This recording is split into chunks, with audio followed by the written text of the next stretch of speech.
யாத்ராகமம் 33வது அதிகாரம் 14வது வசனம் இப்படியாக சொல்கிறது, அதற்கு அவர், என் சமூகம் உனக்கு முன்பாக செல்லும், நான் உனக்கு இளைப்பாறுதல் தருவேன் என்றார். இளைப்பாறுதல்னாலே ஓய்வுன்னு சொல்லலாம். இன்னும் நிம்மதி, சமாதானம், சந்தோஷம் எல்லாமே இந்த இளைப்பாறுதலுங்கிறதுக்குள்ளாடி தான் வரும். நம்முடைய டெய்லி லைஃப்பை எடுத்துக்கிட்டோம் அப்படின்னா நம்ம உண்மையாகவே இளைப்பாறுறோமா? இப்போ எக்ஸாம்பிளுக்கு நம்ம கண்டினியூஸாக ஒர்க் பண்ணுறோம், ஒரு 5 மினிட்ஸ் பிரேக் எடுக்கிறோம். ஆனால் அந்த 5 மினிட்ஸ் பிரேக் நமக்கு வந்துட்டு ஓய்வாக இருந்தாலும் நம்ம நிஜமாக நம்ம ஓய்வு எடுக்கிறோமான்னு கேட்டால் இல்லை. ஏன்னா அந்த 5 மினிட்ஸ் பிரேக்கில் கூட நமக்கு அநேக கவலைகள் வருது, அநேக பாரங்கள் வருது. அப்போ நம்ம சரீர அளவில் இளைப்பாறுனா கூட நம்முடைய மனத அளவில் இளைப்பாறுதல் இல்லை.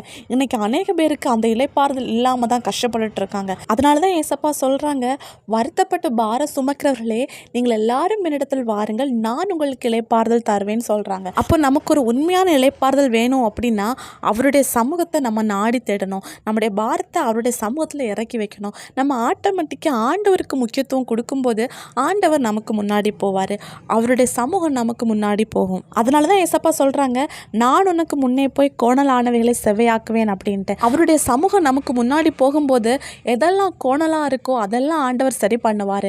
அப்போது நமக்கு எந்த பிரச்சனையும் வரப்போகிறதில்ல, எந்த தீங்கும் அணுக போகிறதில்ல. நமக்கு ஆண்டவர் ஒரு பரிபூர்ண இளைப்பாறுதலை தருவார். அவருடைய சமூகத்தை வாஞ்சிங்க, அவர் சமூகம் முன்னாடி போகிறதுக்கு நீங்கள் இடம் கொடுங்க. ஏசப்பா உங்கள் வாழ்க்கையில் பெரிய அற்புதங்களை செய்வார். விசுவாசிங்க. இயேசு கிறிஸ்துவின் நாமத்தில் ஆமேன்.